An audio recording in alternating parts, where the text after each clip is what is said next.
सरस्वती हमेशा कॉन्शियसनेस में रही थी, पर ये एक शायद हमारे टेक्स्ट को ही या हमारी एंशिएंट लिटरेचर को, हमारी एंशिएंट विजडम को दबाने का या उसको शायद इतनी इज्जत नहीं दी गई, जिस वजह से इसके बारे में बहुत ज़्यादा शोध ही नहीं होने दिया। इंडिक सभ्यता का जो भी धर्म का जो भी बात है, वो सारी बातें इस धरती पे हुई हैं जो आज मॉडर्न हरियाणा है। 1000 साल मान के चलिए कि ये एक रीजन है जहाँ पर कंसिस्टेंटली बैटल्स हो रही हैं, और उसने यहाँ के लोगों के अंदर इतना बदलाव ले आए हैं। तो अगर आप आज के टाइम पे बोलते हैं कि भाई हरियाणा की जो बोली है वो खड़ी बोली है, उसके पीछे सिर्फ ये कारण नहीं है। आप ये मत भूलिए कि इसी धरती के अंदर वो लोग थे जो पिछले 1000 साल से झगड़ रहे हैं, डिफेंड कर रहे हैं, सर्वाइव कर रहे हैं अंडर ऑल दो सर्कमस्टांसेस, एंड उसके अंदर यू आर एक्सपेक्टिंग देम कि वो पोएटिक भाषा में बात करें। स्पोर्ट्स की एक अलग जर्नी बनती है और अलग एक स्टोरी पड़ती है हरियाणा के लिए।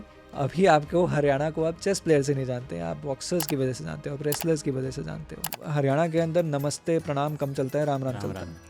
तो अगर आप हेलो हाय बोलते हैं तो भी राम राम है, हाय बोलो राम राम, हेलो बोलो राम राम, नमस्ते बोलो राम राम, क्या हाल है राम राम, निकलते हो कहीं से बाय बोलते हो राम राम, ठीक है, अलविदा बोलते हो राम राम, तो एवरीथिंग इज राम राम। नमस्कार, स्वागत है आपका मेरी कलम के नए एपिसोड में। ब्रह्मऋषि पत्री जी हमेशा कहते थे कि हमें हर गुरु से सीखना चाहिए, और ऐसा कहते समय उन्होंने बहुत बार महर्षि दयानंद सरस्वती जी का जिक्र किया है। पत्री जी ये भी कहते थे कि श्रीमद् भगवद गीता से हमें शिक्षा लेनी है जीवन के हर पहलू में। तो श्रीमद् भगवद गीता और महर्षि Dayanand Saraswati modern day India के जिस रीजन से एसोसिएटेड हैं वो रीजन है हरियाणा, और उसी विषय पर है हमारी आज की बुक। किताब का नाम है land of the gods, the story of Haryana, और ऑथर हैं अर्जुन सिंह काद्यान जी। वो एक स्कॉलर एकेडमिशियन हैं, जियोलॉजी की फील्ड में गोल्ड मेडलिस्ट हैं, और प्रोफेसर हैं इंडिया के बहुत सारे एजुकेशनल इंस्टीट्यूट्स के अंदर। तो चलिए शुरू करते हैं अर्जुन जी के साथ आज बातचीत।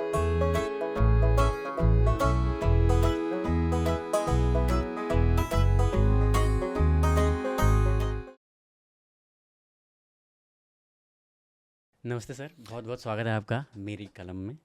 नमस्कार, thank you very much for inviting me. देखते हैं, आज पहली बार आपके साथ डिस्कशन हो रहा है, मज़ा आएगा। जैसे आपने किताब लिखी है land of the gods, the story of Haryana, तो बुक के टाइटल को एक बार ब्रेक डाउन कीजिए, क्योंकि लैंड ऑफ द गॉड्स, देवभूमि, ईश्वर की भूमि, मैं देवभूमि उत्तराखंड सुना था, तो स्टोरी ऑफ हरियाणा कैसे है? हाँ, सो यही थॉट था मैंने। इनफैक्ट बुक की अगर जर्नी की अगर बात करूँ तो शुरुआत तो शायद अर्ली टीन्स में ही हो गई थी। आई वॉज़ वेरी क्लियर तभी कि हरियाणा के लिए और इस देश के लिए कुछ करना है। वही मोटिवेशन था कि सिविल सर्विसेज की तैयारी भी की थी, इंटरव्यूज़ दिए मैंने सिविल सर्विस के। तो वो my grandfather was he retired as DC Panipat, तो बचपन से ही वो एक थोड़ा सा था कि देश के लिए जानना है, उसी प्रिंसिपल से बड़े थे। उस दौर के अंदर बातें बहुत सारी सीखने को मिली, जब ज़बान की कीमत बहुत हुआ करती थी। तो इनिशिएशन तो उसी टाइम पे हो गया था। मोटिवेशन बना जब while I was at university, कि पता था कि भाई स्टेट के लिए और इस देश के लिए कुछ करना है, बट बहुत सारा डायरेक्शन क्लियर नहीं था। When I join university, Delhi विश्वविद्यालय में मैंने पढ़ाई किया, हंसराज कॉलेज में। तो नेचुरल है, जिस दौर के अंदर मैं एजुकेशन अपनी यूनिवर्सिटी में कर रहा था, इंग्लिश भाषा का और उसी तरह से हिस्ट्री का एक अलग ही थॉट प्रोसेस चल रहा था, और बहुत सारे स्टीरियोटाइप्स ऑलरेडी एस्टैब्लिश हो चुके थे। सो मुझे याद है, जिस तरह से ऐसा नहीं है स्टीरियोटाइप्स और किसी रीजन के बारे में नहीं है, ऐसा नहीं है कि बिहारियों के बारे में स्टीरियोटाइप्स नहीं है या हरियाणवियों के बारे में ही स्टीरियोटाइप्स हैं, बट हरियाणवी के जो स्टीरियोटाइप्स हैं नेचुरल है, बिकॉज मैं हरियाणा से आया था। मैं हरियाणा की धरती को इतना अच्छे से जानता था कि मैं इसके बारे में कोई एक तर्क दे सकूं। मेरे ग्रैंडफादर और उनके भाई सोशो पॉलिटिकल मूवमेंट्स में हरियाणा के अंदर उनका बहुत अहम एक भूमिका रही है।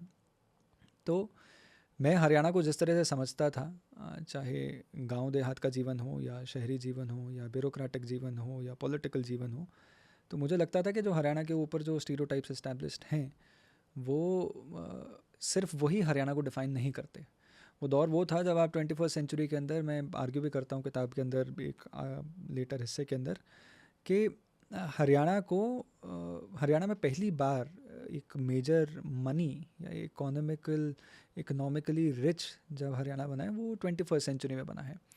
उसका कॉन्सिक्वेंस ये रहा कि when early money comes in, तो लोगों की आदतें भी ख़राब हुई हैं, कुछ फ़ायदे भी हुए हैं, काफ़ी फ़ायदे भी हुए हैं, ऐसा नहीं है।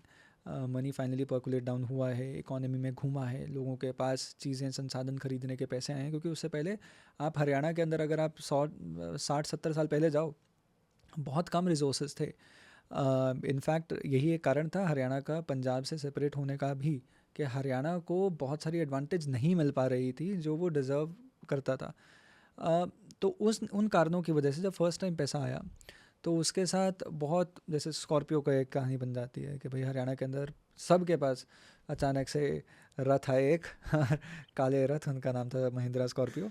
तो हरियाणा में स्कॉर्पियो बहुत चली, तो स्कॉर्पियोज़ के बेसिस पे लोग डिफ़ाइन करने लग गए थे, बोली के बेसिस पे लोग बोलने लग गए थे कि हरियाणवियों की बोली ऐसी है।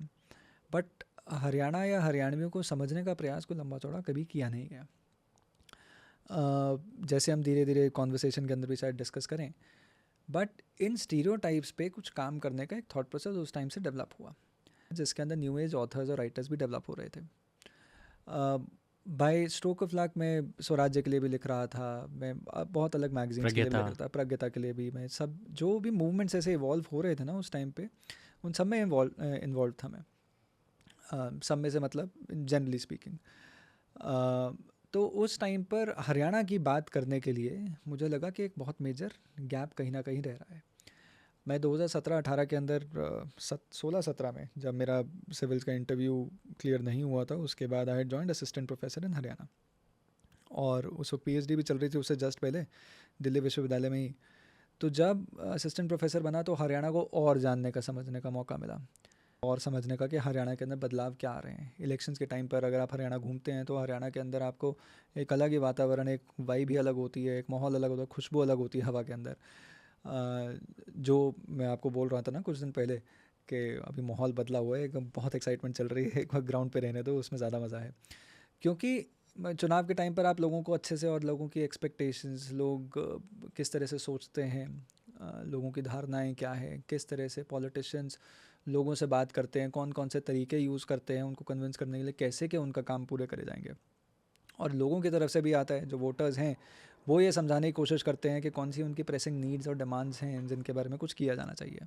तो ऐसे बड़े सारे मैटर्स हैं जिनके बारे में इलेक्शन के टाइम पे आपको जानने को, समझने को मौका मिलता है। तो मैंने 2019 में भी वो काम किया। उसके बाद नेचुरली एक टाइम आया, so I say this generally about writing process also, कि you have to read a lot of books. आप बहुत सारी चीज़ें समझने लगते हैं, पढ़ने लगते हैं, बहुत डिस्कशंस में बैठते हैं, बहुत तरीक़ों से अपनी बात, अपने रीजन को समझते हैं, और फिर धीरे धीरे वो स्टोरी आपके दिमाग में खुद ही डेवलप होने लग जाती है। और वो स्टोरी डेवलप हुई जिस वजह से ये बुक एक शेप ली बुक ने। पर बुक के अंदर जब टाइटल की बात आई थी, तो एक ये आया कि हरियाणा जो है, इसका अगर इंग्लिश ट्रांसलेशन करते हैं तो, या इसको समझने की कोशिश करते हैं, इसका मीनिंग है हरी प्लस आयन, या अबोर्ड ऑफ हरी। ठीक, तो हरि के भी बड़े स्वरूप हैं, इस वजह से लैंड ऑफ द गॉड्स इसका नाम दिया गया। ये तो सिर्फ टाइटल की बात है, बट अगर आप डेप्थ में जाएं, अगर हम आज हम अपने देश को एक भारत जो देश है, एक इंडिक सभ्यता है, धार्मिक देश है, धार्मिक थॉट प्रोसेस है, इसकी जो शुरुआत हुई है वो भी हरियाणा से हुई है। तो अगर आप कुरुक्षेत्र की धरती पर कहते हैं भगवत गीता हो, या उससे पहले जाते हैं कि सरस्वती नदी के बैंक्स पर ऋग्वेद लिखा गया हो, जो सबसे पुराना टेक्स्ट है इस सिविलाइजेशन का, वो सारे के सारे तो यहीं से लिखे गए। तो ऐसा क्यों है कि इन स्टीरियोटाइप्स के चलते हुए लोग और जन समुदाय इन जनरल ये भूल गया कि ये जो धरती है जिसको हम इन स्टीरियोटाइप से रिलेट करते हैं, उसके बारे में बात करते हैं, वो एक्चुअली इंडिक सभ्यता का वो सृजन वाली भूमि रही है, लैंड ऑफ इंडिक सिविलाइजेशन रहा है। तो उस वजह से, दोनों कारणों की वजह से इस किताब का नाम मैंने लैंड ऑफ द गॉड्स रखा। ये ज़रूर है कि मार्केटिंग ने या एडवर्टाइजिंग ने कभी केरला को गॉड जोन कंट्री बना दिया। उत्तराखंड की तो हम बात करते ही हैं, वहाँ पे तो मतलब जिसने भी चार धाम जाने, वो उत्तराखंड के अपने चार धाम हैं। और उत्तराखंड के पहाड़ों में, हिमालय के अंदर एक स्पिरिचुअलिटी का या धर्म से रिलेटेड जितनी भी बातें हैं उसका एक अलग ही खजाना है। पर वो तो इस पूरे देश के बारे में है ना, ये पूरा देश ही है पूरा। अगर आज मॉडर्न इंडिया देखो, बट उससे ज़्यादा मैं चाहूँगा आप अखंड भारत अगर आप देखते हैं तो आप देखेंगे ये धरती एक बड़ी धार्मिक सभ्यता रही है, और इस सभ्यता के ना हर एक भाग के अंदर भगवान का एक अलग ही इम्पोर्टेंस, एक रोल रहा है जिसने इस सिविलाइजेशन को इकट्ठे करके रखा हुआ है। तो I don't mean to be rude to any other state और एनी अदर रीजन, बट मेरी इंटेंशन ये थी कि हरियाणा को उसका ड्यू क्यों नहीं मिल रहा।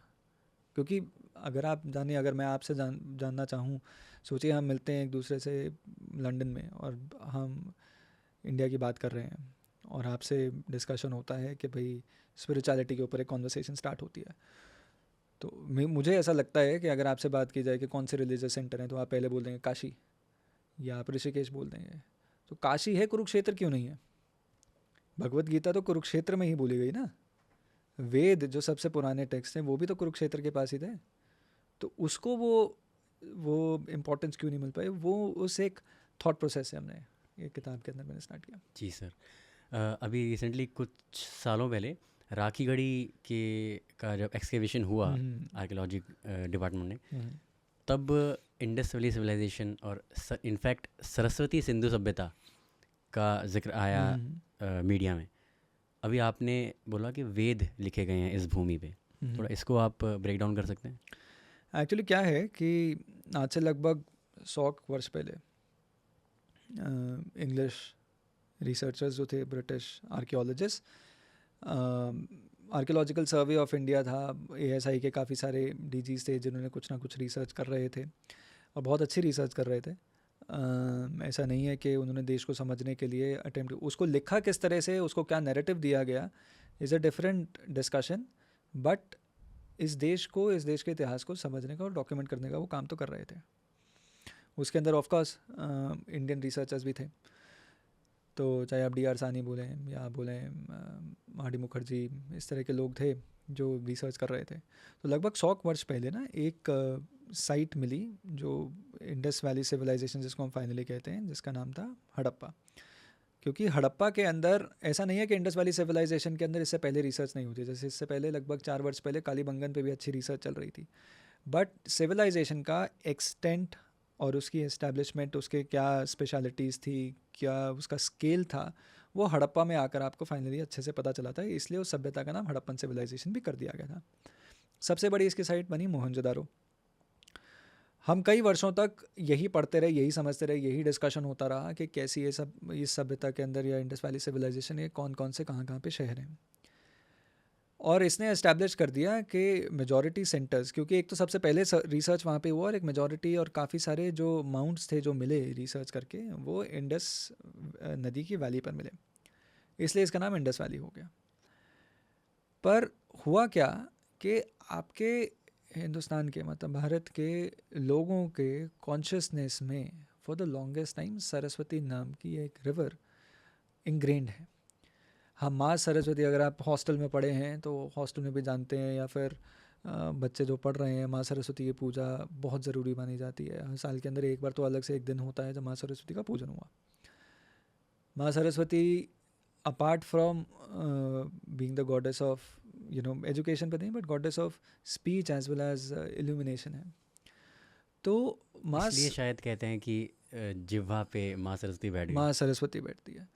तो ये जो रेफरेंस है ये लेटर वैदिक फेज़ का है कि जिसके अंदर माँ सरस्वती इस फॉर्म ले लेती हैं।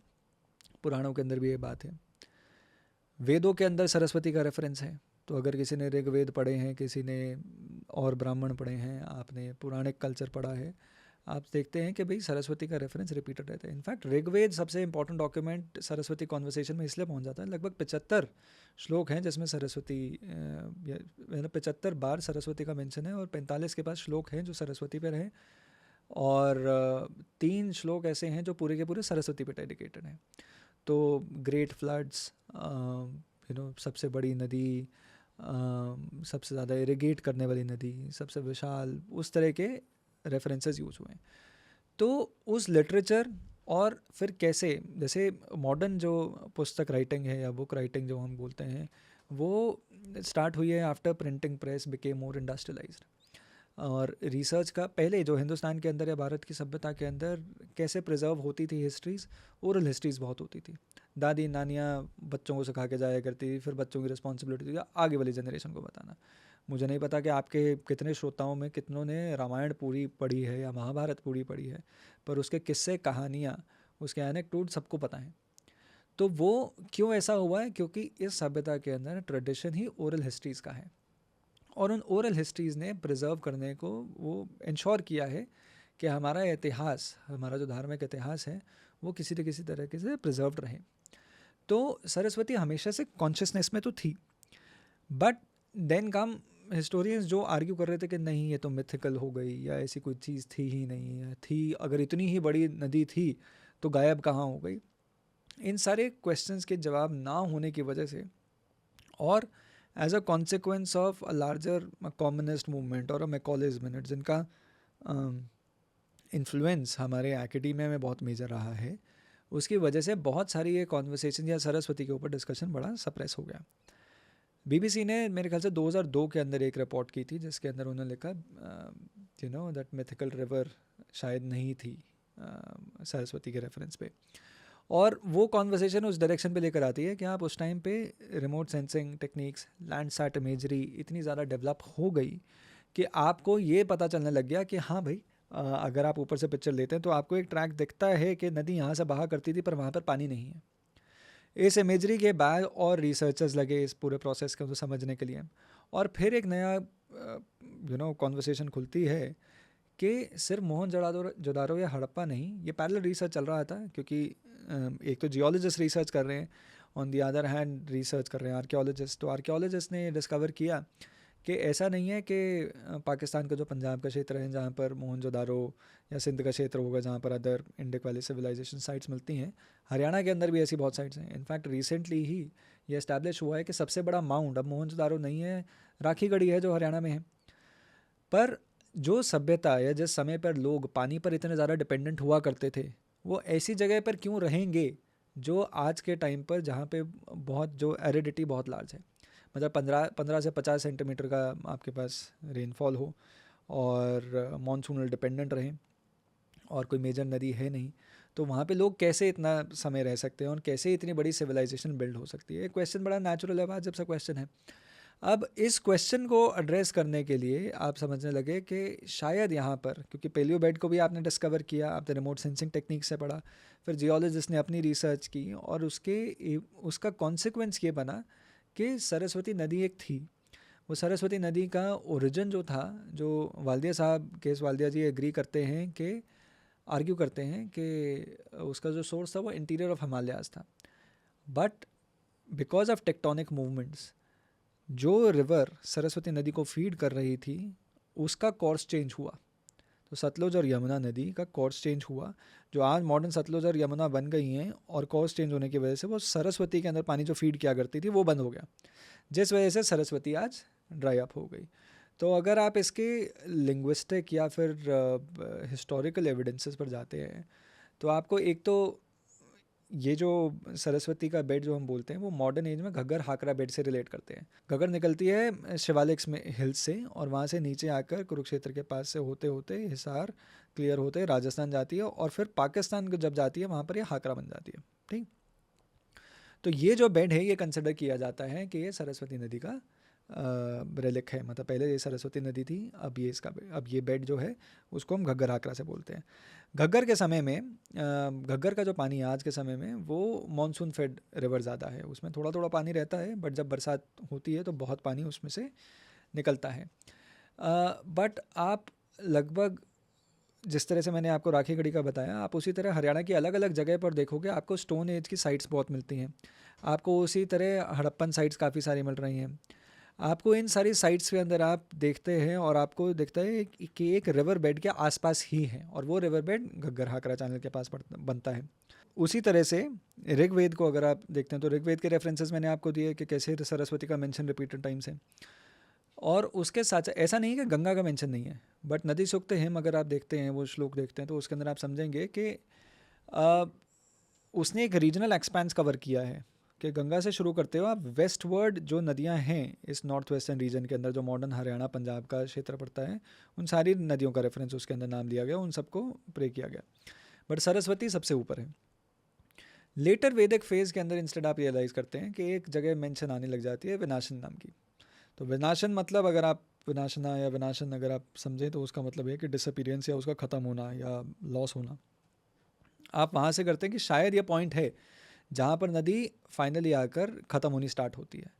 तो ऐसा कुछ तो हुआ था लेटर वैदिक फेज़ के अंदर मैं बात कर रहा हूँ, तो यजुर्वेद के अंदर भी मेंशन है, बट ब्राह्मणों की बात कर रहा हूँ या फिर पौराणिक लिटरेचर की बात कर रहा हूँ कि आपको इस फेज़ के अंदर जिसके अंदर कुछ सेंचुरीज़ रही होंगी बीच में, कि ये नदी जो पहले तो कल बहा करती थी और सबसे मतलब उसको प्रे किया जाता था, वो अल्टीमेटली वो ख़त्म हो रही है और वो किसी एक जगह पे जाके लुप्त हो रही है।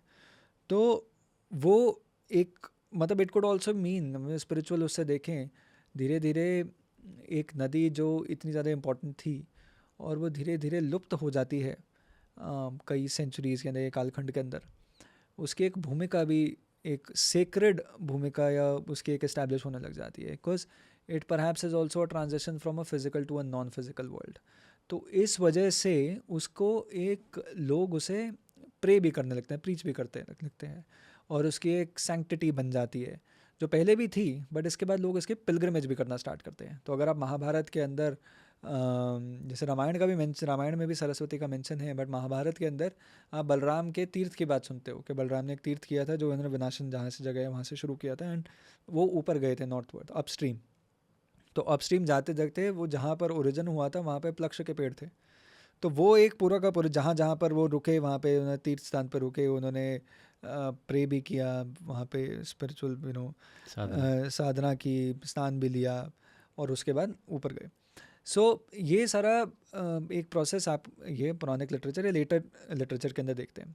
फिर नेचुरल है कि विनाशन होने लगा, मतलब धीरे धीरे नदी ख़त्म होने लगी है। तो ये जब नदी ख़त्म हो रही थी, नेचुरल था इसके रीजंस पता करने थे। तो जियोलॉजिस्ट या रिसर्चर्स के पास एक क्वेश्चन ये था कि गई कहाँ। तो पहला क्वेश्चन होगा उसका कोर्स क्या हुआ। कोर्स आपने एस्टैब्लिश किया पेलियोबेट से, लैंडसैट इमेजरी से, रिमोट सेंसिंग टेक्नोलॉजीज से। फिर आपने समझा कि भाई हिस्टोरिकली ये कहाँ थी, वो आपने लिटरल एविडेंसेस से किया। फिर आप समझते हैं ये गई कहाँ पर, इज़ द क्वेश्चन, कि इतनी बड़ी नदी ऐसे गायब तो हो नहीं सकती। तो उसके लिए आपने अलग अलग जो आपके जियोलॉजिस्ट हैं वो रिसर्च कर रहे थे, उनका जो जनरल एग्रीमेंट है, जो फाइनली जो जैसे वालिया साहब का मैं मेंशन कर रहा था, उनकी तरफ से आर्गुमेंट ये है कि बहुत टेक्टोनिक चेंजेस की वजह से ये टेक्टोनिक चेंजेस क्यों आ रहे थे।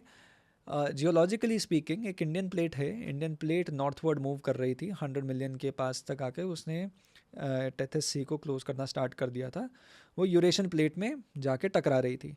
दोनों प्लेट्स उनका कॉन्टिनेंटल क्रस्ट है, और कॉन्टिनेंटल क्रस्ट जब भिड़ता है तब वो हिमालयन फोल्ड चेन को राइज देता है।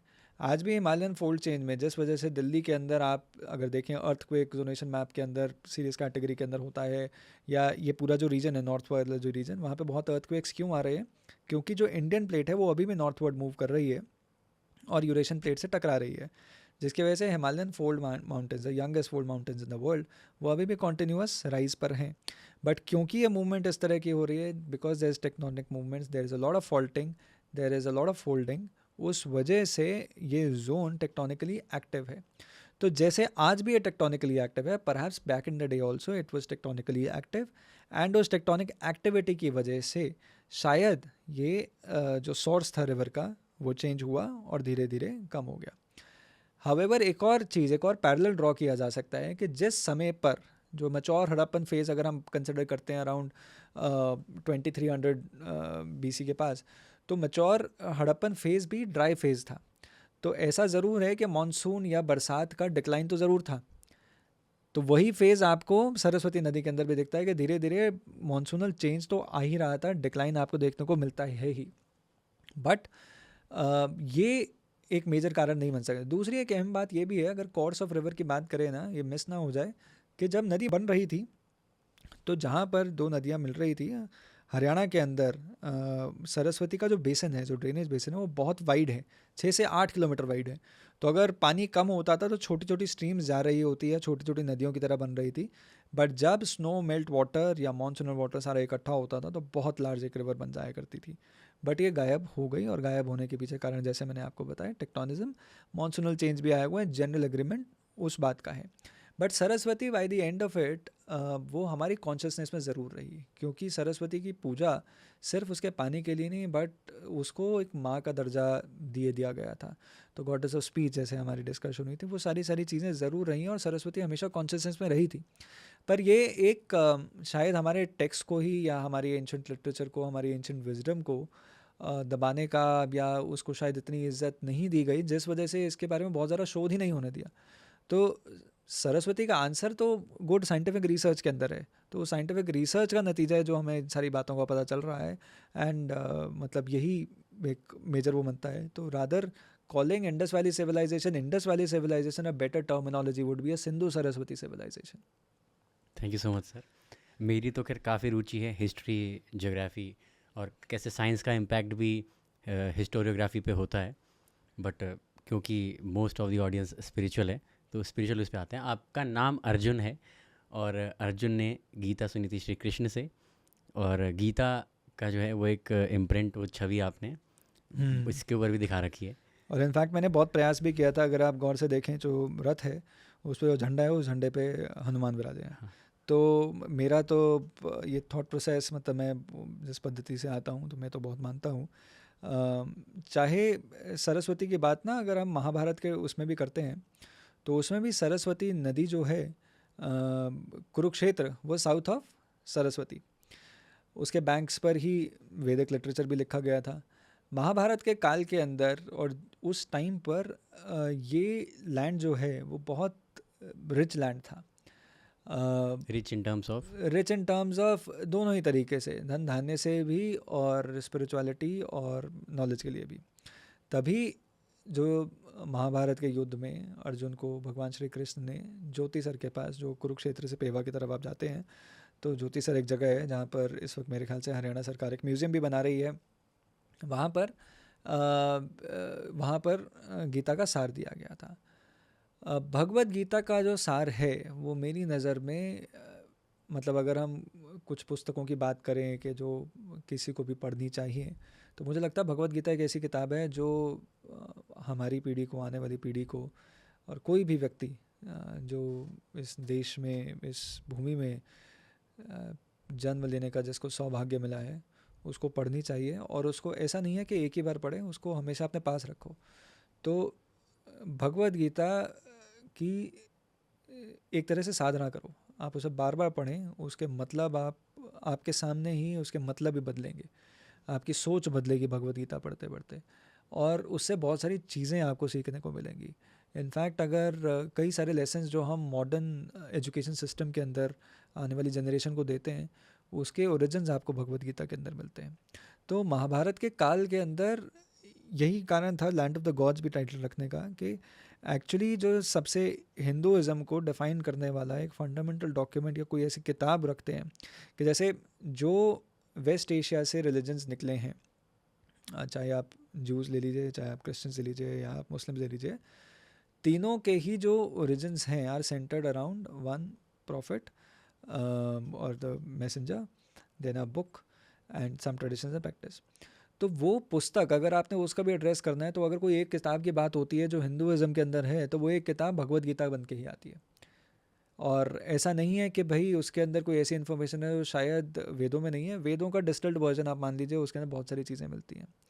इस देश के अंदर परंपरा है भाई, इसी बात के अंदर मैं ये डालना चाहूँगा ताकि व्यूअर्स इस बात में थोड़ा मिसकंस्ट्रू ना कर लें, कि इस देश में एजुकेशन की जो परंपरा रही है वो गुरु शिष्य वाली परंपरा है।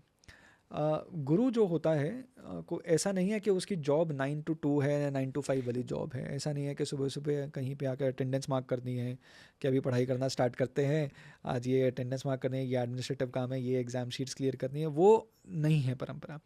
गुरु शिष्य परंपरा ये कहती है कि एक गुरु इज़ अ जीता जाता एग्जाम्पल ऑफ हाउ अ शिष्य शुड बी। तो अगर शिष्य किसी गुरु का अनुयायी है, वो उसकी सब बातों को फॉलो करता है, उन सब बातों से सीखने का प्रयास करता है और उन सब बातों का अनुसरण करके अडॉप्ट करने की कोशिश करता है। वो गुरु शिष्य परंपरा रही है। इनफैक्ट तभी अगर आप महाभारत के अंदर अगर पांडव जाते थे कहीं एजुकेशन लेने के लिए, वो मॉडर्न वेज के अंदर उसको हॉस्टल की तरह ट्रीट कर रहे हैं, बट वो एक्चुअली गुरु अपने पूरे जीवन से, अपने 24 घंटे से, अपने 365 दिनों से अपने शिष्यों को कुछ सिखा रहे हैं। और वही एक तरीका है एजुकेशन का जिससे जो इतना वाजिब है। हम जैसे एजुकेशन सिस्टम के अंदर अगर हम आ ही गए तो क्यों ऐसा है कि हम अपने पेरेंट्स से सबसे पहले सीखना स्टार्ट करते हैं? वो इसलिए है क्योंकि parents are living life in front of a young child, और जो एक यंग बच्चा है, जो शिशु है, जो सीख रहा है कुछ आदतें, जो सीख रहा है कुछ प्रैक्टिसेस, उन्हीं को एमुलेट कर करके सीखता है। इसलिए बहुत ज़रूरी इसलिए भी है कि अगर आप अपना धर्म की कुछ बातें करते हैं या धर्म के ऊपर कुछ चर्चा करते हैं या स्पिरिचुअलिटी के ऊपर चर्चा करते हैं, तो घरों के अंदर ये चर्चाएं होनी चाहिए, घरों के अंदर ये डिस्कशंस होनी चाहिए, ताकि जो आने वाली जनरेशन है वो उसको अच्छे से समझ पाए, सीख पाए, उन बातों का अनुसरण कर उसे अच्छे से आत्मसात कर पाए। और वही that is perhaps the way forward for a civilisation. Moving back to your question, of course बहुत सेंट्रल था मेरे लिए, भगवत गीता भी बहुत सेंट्रल है मेरे लिए, महाभारत भी। और इसी वजह से मैं आर्ग्यू करता हूँ बुक के अंदर भी कि कैसे ये जो लैंड है जिसका नाम जो which I am arguing is a land of Indic civilisation, कि इंडिक सभ्यता का जो भी धर्म का जो भी बात है वो सारी बातें इस धरती पे हुई हैं जो आज मॉडर्न हरियाणा है। But because of one prevalent stereotypes and because of little academic orientation or rather disorientation, आप इस स्थिति में आ जाते हैं कि उसके बारे में आप जानते नहीं हैं।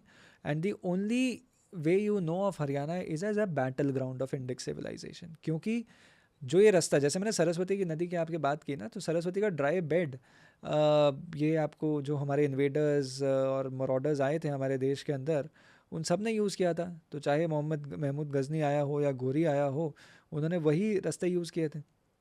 तो ये ड्राई बेड को अच्छे से इस्तेमाल किया गया था, उसी पे घोड़े दौड़ाए गए थे। तो ये जो हरियाणा का जो लैंड है जो इंडिक सिविलाइजेशन का है, वो बैटल ग्राउंड ऑफ सिविलाइजेशंस बन गया।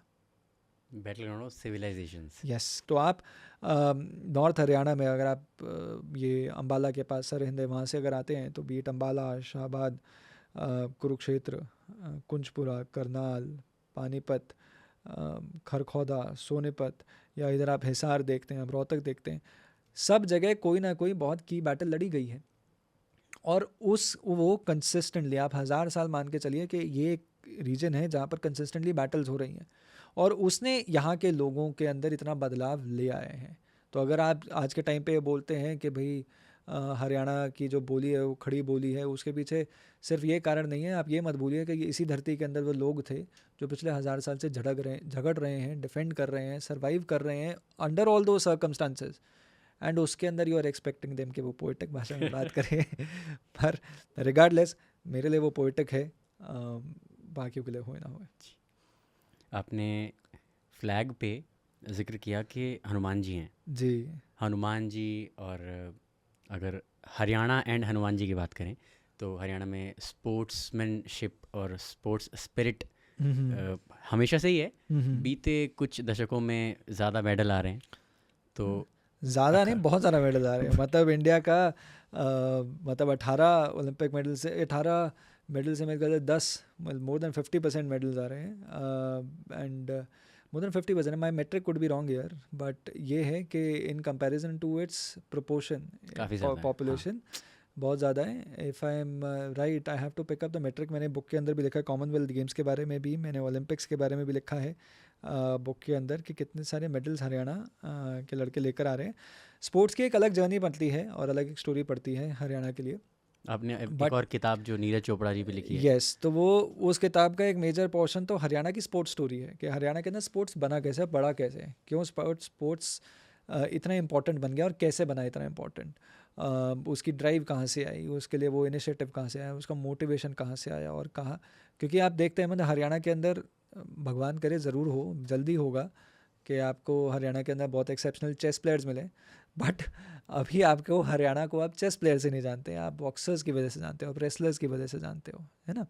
सो those are physical combat sports. मेरा क्वेश्चन वही था क्योंकि फिजिकल एट्रीब्यूट से ही सब लोग हनुमान जी रिलेट करते हैं। यस, तो हरियाणा के अंदर हनुमान जी कई बिरादरियों के अंदर, कई परिवारों के अंदर तो कुलदेव की तरह भी माने जाते हैं।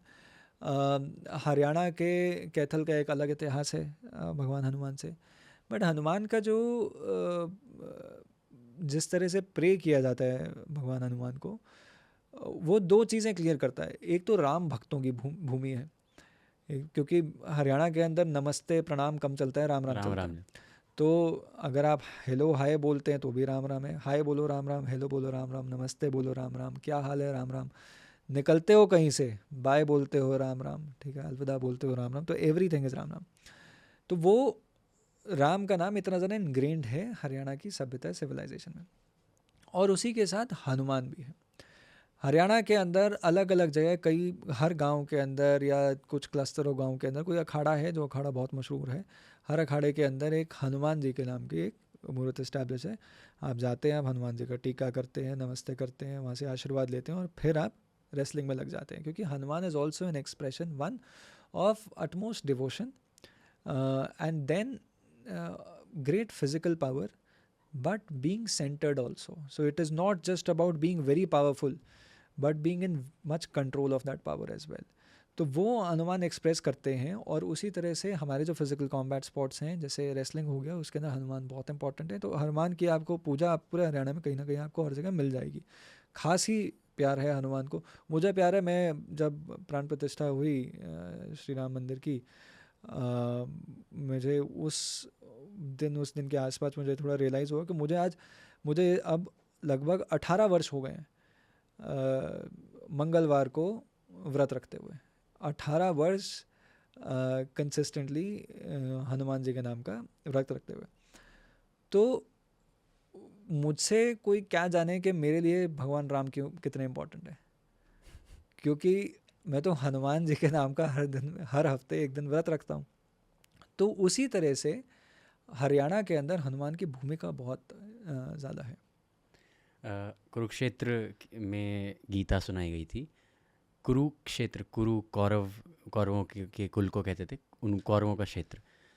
तो वहीं भद्रकाली टेम्पल भी वहीं। हाँ, कुरुक्षेत्र का भी अलग एक नया इतिहास है। एक तो कुरुक्षेत्र जिस तरह से वैदिक काल के अंदर है, उस काल में होता था, एक 48 कोश क्षेत्र था, वो कुरुक्षेत्र बनता था। आज जैसे एक शहर की तरह मानते हैं, सिर्फ वो नहीं था, कुरुक्षेत्र एक पूरा रीजन था जहाँ पर महाभारत का युद्ध भी हुआ। कुरुक्षेत्र शिव की सिग्निफिकेंस भी इस बात पे आती है कि भद्रकाली मंदिर है वहाँ पर, जो एक शक्तिपीठ है, और बहुत ज़्यादा इम्पोर्टेंस है उसकी, मतलब उस एरिया के अंदर भी, इस रीजन के अंदर भी। इनफैक्ट सरस्वती के होने की वजह से, कुरुक्षेत्र की सिग्निफिकेंस होने की वजह से, रिलीजियस सिग्निफिकेंस होने की वजह से, वहाँ पे बहुत लोग कुरुक्षेत्र में अपना पिंडदान करने भी आते हैं उस रीजन के। कुरुक्षेत्र में पूरे देश से अलग अलग लोग आया करते थे, होड्स आया करती थी, जो रिलीजियस पिलग्रिमेज करने के लिए आते हैं। इनफैक्ट अगर आप मराठों वाला युद्ध, जो तीसरा युद्ध है पानीपत का, उसके अंदर एक मेजर एस्पेक्ट ये भी था कि आप रिलीजियस एक ट्रिप कर रहे हैं, तो रिलीजियस ट्रिप और ये रिलीजन के तौर पर कोई एक इंपॉर्टेंट सेंटर था, वो उस टाइम पे यहाँ पे कुरुक्षेत्र था। कुरुक्षेत्र की सिग्निफिकेंस इस बात पे भी है कि मिडीवल एजेस के अंदर भद्रकाली मंदिर के अलावा मिडीवल एज स्टार्ट होने से पहले हर्षवर्धन यहाँ पर थे। इस जगह का नाम थानेसर था, तो थानेसर का टूटा हुआ थान, ईश्वर का स्थान, स्थानेश्वर, स्थान जमा ईश्वर, तो ईश्वर का स्थान था थानेसर, और वो एक कुरुक्षेत्र का रीजन हुआ। उसी तरह से हम मिडीवल एजेस के अंदर ये भी सुनते हैं कि इस जगह की इतनी ज़्यादा इंपॉर्टेंस थी कि एक रॉयल फरमान आता है कि यहाँ पर यहाँ के मंदिरों को तोड़ा जाए। तो इस तरह की हिस्ट्री कुरुक्षेत्र की फॉर द लॉन्गेस्ट टाइम रही है। छोटी काशी भिवानी को कहते हैं। हाँ, छोटी काशी भिवानी को कैसे, और भिवानी में उन्होंने भियानी कहता है, क्या करें, ठीक। तो भिवानी भी एक मॉडर्न नया शब्द हो गया। वैसे भियानी बोलते हैं लोकल लोग उसे। भियानी इसलिए बोलते हैं क्योंकि भानी रानी थी, एक राजपूत नी थी, उनके नाम पर है और उनको पूजा जाता है, उनको मतलब उनकी इम्पोर्टेंस है, जिस वजह से भियानी पड़ा उस शहर का नाम। भियानी के अंदर हंड्रेड्स ऑफ मंदिर हैं, बहुत सारे वहाँ पे मंदिर है। मतलब अगर आप रीजन के हिसाब से देखें तो जगह जगह बहुत सारे मंदिर हैं, और सारे वेल फ्लरिशिंग, बड़े सुंदर, अच्छे आर्किटेक्चर, अच्छे तरह से। और उनकी, आप कभी भी भियानी जाएंगे आपको महसूस होगा कि उस शहर के अंदर ना, आप एक गली से निकलते हैं, दूसरी गली में जाते हैं, वहाँ पे एक मंदिर, ठीक, तीसरी गली में फिर एक मंदिर, चौथी गली में मंदिर। एक अलग ही एक वाइब है, जिस वजह से उसका नाम छोटी काशी है। और उसी वजह से फॉर द लॉन्गेस्ट टाइम उसका नाम छोटी काशी धीरे धीरे करके पड़ गया। पर भिवानी को आज लोग बॉक्सिंग के लिए भी जानते हैं। तो वो भी बॉक्सिंग, फिजिकल कॉम्बैट स्पोर्ट।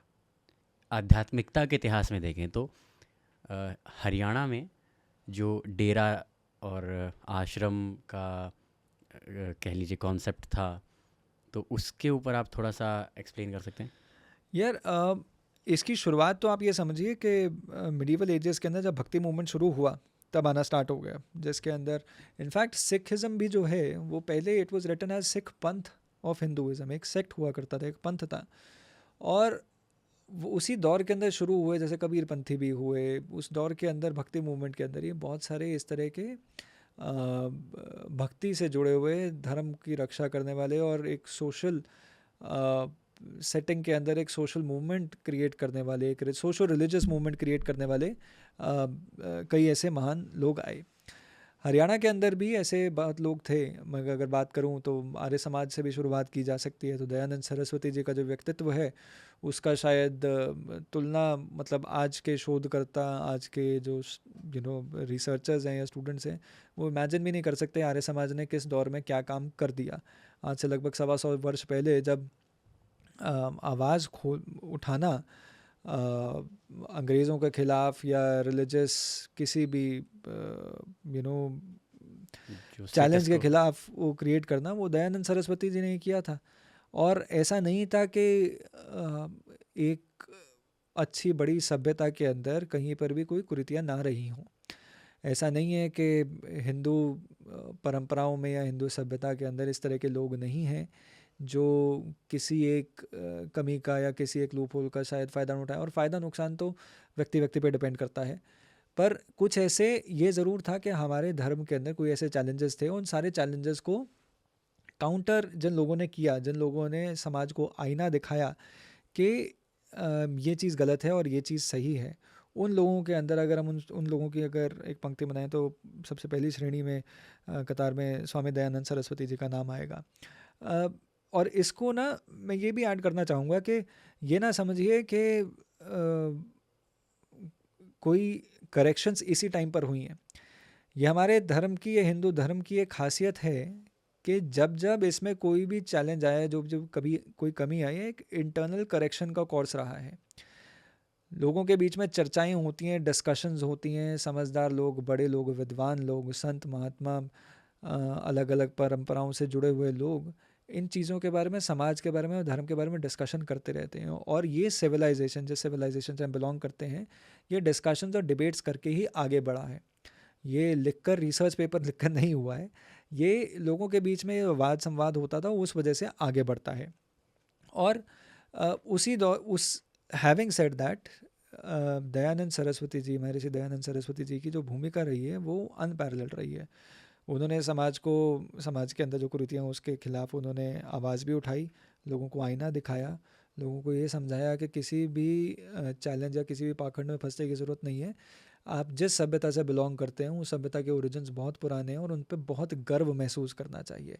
और उनका रोल, अगर आप रेवोल्यूशनरी स्ट्रगल आप इंडिया का समझते हैं तो उसके अंदर बहुत सिग्निफिकेंट रहा है। लाला लाजपत राय से लेकर भगत सिंह, मैंने मतलब एक लॉन्ग रेवोल्यूशनरीज की स्ट्रीम रही है जो महर्षि दयानंद सरस्वती जी के थॉट प्रोसेस से बहुत ज़्यादा रिलेट करके एक फ्यूचर कोर्स जो है वो सेट किया। इनफैक्ट उस दौर के अंदर एजुकेशन सिस्टम क्या हुआ करता था, इंडिया के अंदर लोगों के पास एजुकेशन के एवेन्यूज़ थे नहीं, तो कहाँ से मिलती थी एजुकेशन? तो ये आर्य समाज के अंदर ही दो घटक, दो थॉट प्रोसेस बने थे। एक गुरुकुल परंपरा को फॉलो करते थे और दूसरे लोग थे DAV स्कूल्स, दयानंद एग्लो वैदिक स्कूल्स बने। दोनों परंपराओं ने यहाँ पर, आज मेरे ख्याल से आपके श्रोता या आपके व्यूअर्स ज़्यादा बता पाएंगे कि कितने एक लोग हैं इनमें से कि कोई DAV से पढ़ा है या किसी गुरुकुल के अंदर किसी ने कोई अपनी शिक्षा ग्रहण की है। इसी से ये भी समझ लेते हैं कि ऐसा नहीं है कि बड़े सारे ऐसे सोशल रिलीजियस रिफॉर्म मूवमेंट्स रहे हैं जिनकी बहुत अहम भूमिका रही है हरियाणा के अंदर भी। और उन सब ने कोई ना कोई एजुकेशन इंस्टीट्यूशंस भी बनाए हैं। तो चाहे आप रोहतक के अंदर बाबा मस्तनाथ यूनिवर्सिटी देखते हैं, ये सब कौन से गुरु जम्बेश्वर यूनिवर्सिटी, वो भी एक बिश्नोई समाज से जुड़ी हुई है। तो इसी तरह से सोशल एजुकेशन पिछले 100 वर्षों के अंदर ऐसा बना था कि एवेन्यूज़ तो थे नहीं, तो कहाँ से लोगे एजुकेशन? तो वो एजुकेशन लेने के लिए ये जो सोशल रिलीजियस रिफॉर्म मूवमेंट से उसके अंदर चंदा इकट्ठा होता था, वो एक स्टेप लिया करते थे कि अगर हमें अपने समाज को मॉडर्न वर्ल्ड के अंदर अगर इकट्ठा करना है, उसे एजुकेट करना है, उसको आगे के लिए एम्पावर करना है, तो what do you need? You need educational institutions, और एजुकेशनल इंस्टीट्यूशंस पे उन्होंने जोर लगाया, उसकी तरफ उसी डायरेक्शन में उन्होंने काम किया। आपने एजुकेशनल इंस्टीट्यूशंस का जिक्र किया, तो उनको बनाने में चंदे का भी जिक्र किया, तो उसमें दान, उसका बहुत महत्व आता है। तो अगर अर्थ की बात करें, तो कुछ समय पहले एक गेस्ट आए थे, उन्होंने चाणक्य के अराउंड बात की थी। तो पर्पस ऑफ लाइफ है सुखी रहना, सुखस्य मूलम धर्म, सुख के मूल में धर्म है, धर्मस्य मूलम अर्थ, अर्थ ये चाणक्य ने कहा है। तो अर्थव्यवस्था की जब बात करें तो मॉनेटरी, आज जैसे अग्रवाल बनिया समाज है, इतना साउंड है मॉनेटरी फाइनेंशियली, तो उनकी भी मेजर, उनकी रूट्स भी हरियाणा है, वो महाराजा अग्रसेन। सो ये कहानी आती है। सब जो एरिया जो मैं सरस्वती का इस्टेब्लिश कर रहा था ना, आप ये समझिए कि ये जो सिविलाइजेशन है, apart from being a knowledge civilisation, is also has been a flourishing economy. In fact OECD की एक रिपोर्ट है, एग्नेस मैडिसन रिपोर्ट, जो जिसके अंदर कहते हैं कि 1 AD से लेकर 1800 AD के पास तक India was the most dominant in global economy. In fact more than 20%। बीच में थोड़ा सा एक फेज़ आया था जिसमें चाइना ने ओवरराइड किया था इंडिया को।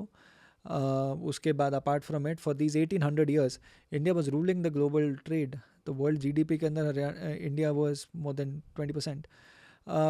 तो ये जो सिविलाइजेशन है और जो इंडो ईरानियन कॉन्टिन्यूम की हम बात करते हैं, वो भी एक ट्रेडर लेड है। मर्चेंट्स थे, ट्रेडर्स थे, जो इधर से उधर जाया करते थे, ट्रेड किया करते थे, और इकोनॉमी वाज, और you know, the fundamental of it. उसी तरह से अगर आप इस एरिया हरियाणा की अगर बात करें, तो हरियाणा के अंदर एक जगह आती है अग्रोहा। अग्रोहा से कहते हैं, वहाँ पर महाराजा अग्रसेन हुआ करते थे। वो शायद पिछले युग में थे, जो अग्रवाल समाज के जो रिसर्चर्स हैं वो कहते हैं। पर ये बात आर्ग्यू करना मुश्किल नहीं होगा कि महाराज अग्रसेन वहाँ से निकले। अग्रोहा एक बहुत इंपॉर्टेंट मर्चेंट और ट्रेडर टाउन थी। महाराज अग्रसेन के लिए कहते हैं कि उनके 18 पुत्र थे, और सब पुत्रों से एक एक गोत्र निकला। तो बनिया अगर बात करते हैं, तो बनिया अग्रवाल बनिए हुए हैं, नॉन अग्रवाल बनिए हुए हैं। जो अग्रवाल बनिए हैं, या जो अग्रवाल बनिया समाज, जो बनिया जो ट्रेड करता है, जो अग्रवाल बनिया समाज है, उनके 18 गोत्र हैं, वो सारे के सारे अग्रोहा से निकले हैं। वो इतनी इंपॉर्टेंट सिग्निफिकेंट पार्ट है, आप ये समझिए, इसी रीजन के अंदर जहाँ से सरस्वती बहती है, उसके अर्लियर एक अपस्ट्रीम में एक पॉइंट पे आपकी धर्म की इतनी इम्पोर्टेंट बात हुई है। डाउन स्ट्रीम हरियाणा में ही आप लगभग 70 से 100 किलोमीटर डाउन स्ट्रीम आते हैं, तो अग्रोहा के पास आपकी अर्थ को इस्टेब्लिश करने वाले, इकोनॉमिक्स इस्टेब्लिश करने वाली एक इम्पॉर्टेंट समाज की भूमिका तय हो जाती है उसी रिवर के बैंक्स के पास। तो ये ही इस स्टेट की इतनी नायाब बात है, इस रीजन की इतनी कमाल की बात है। बट इस चीज़ को वो पढ़ने का तरीका मेरे ख्याल से वो पढ़ाया नहीं गया, और हमने मिस कर दिया। Thank you so much sir. एक बार एक फाइनल क्वेश्चन, आप हमारे दर्शकों को depending upon your bibliography and research, कोई ऐसी 3 to 5 बुक्स जो चाहेंगे सजेस्ट करना, रिकमेंड करना? मैं चाहूँगा कि सब लोग भगवद गीता ज़रूर पढ़ें, make it a regular thing. Chanakya अर्थशास्त्र ऑफ कोर्स। अगर तो सत्यार्थ प्रकाश बहुत लंबी किताब नहीं है, सत्यार्थ प्रकाश को भी पढ़िए, महर्षि दयानंद जी ने जो लिखी थी। फिर आपके लिए कंटेम्प्रेरी टाइम्स के अंदर मैं समझूंगा संजीव सान्याल जी की लिखी हुई land of 7 reverse. I think that is will be your conduit into a world of understanding कि अपने देश को देखने का क्या तरीका होना चाहिए। क्योंकि नेशनलिस्ट लिटरेचर ना बहुत लोगों ने अटेम्प्ट किया था प्री इंडिपेंडेंस, पोस्ट इंडिपेंडेंस 5-7 साल 10 साल कुछ अटेम्प्ट्स हुए, उसके बाद कई डेकेड्स तक नेशनलिस्ट लिटरेचर आपको देखने को ही नहीं मिलता। हिंदी में शायद लिखा जा रहा हो, अंग्रेजी के अंदर कुछ लोगों ने अटेम्प्ट किए थे, बट वो सारे के सारे निरस्त हो गए। इनफैक्ट अभी only in 21st century we see, Sanjeev Sanyal ji की आप किताब पढ़ेंगे तो आपको वो डायरेक्शन अच्छे से मिलना स्टार्ट हो जाएगा। और उसके बाद कैसे he is open the flood gates for many young authors and readers as well to understand our country better. I think that will give you a good start. These 3-4 books would be a good start. Thank you so much sir, बहुत बहुत धन्यवाद हमारे साथ जुड़ने के लिए। Thank you very much Raman ji, धन्यवाद। तो आज के एपिसोड में हमने जाना सरस्वती नदी के बारे में, उसके इतिहास के बारे में, सरस्वती सिंधु सभ्यता के बारे में, और हरियाणा के क्षेत्र में आध्यात्मिकता का इतिहास कैसा रहा है। पत्री जी हमेशा कहते थे फ्रेंड्स गॉड्स एंड मास्टर्स, ये उनका संबोधन होता था। Friends gods and masters. किताब का नाम है लैंड ऑफ द गॉड्स। ये जो लैंड, ये जो भूमि है, ये सिर्फ अनाज को जन्म नहीं देती, ये योद्धाओं और योगियों को भी जन्म देती है। उम्मीद है आपको आज का एपिसोड अच्छा लगा होगा। अगर आप भी एक ऑथर हैं जो स्पिरिचुअलिटी के अराउंड लिखते हैं, या फिर किसी ऐसे ऑथर को जानते हैं और चाहते हैं कि हम मेरी कलम शो पर उन्हें लेकर आएं, तो PMC हिंदी को आप संपर्क कीजिए collaboration.pmchindi@gmail.com पर, या फिर PMC हिंदी के सोशल मीडिया हैंडल्स जो हैं वहाँ पर आप हमसे संपर्क कर सकते हैं। इस एपिसोड में बात हुई है गीता के बारे में, जो महाभारत जो एपिक है उसका एक हिस्सा है। PMC हिंदी आपके लिए एक नया शो लेकर आया है, महाभारत से सीख सीजन 2।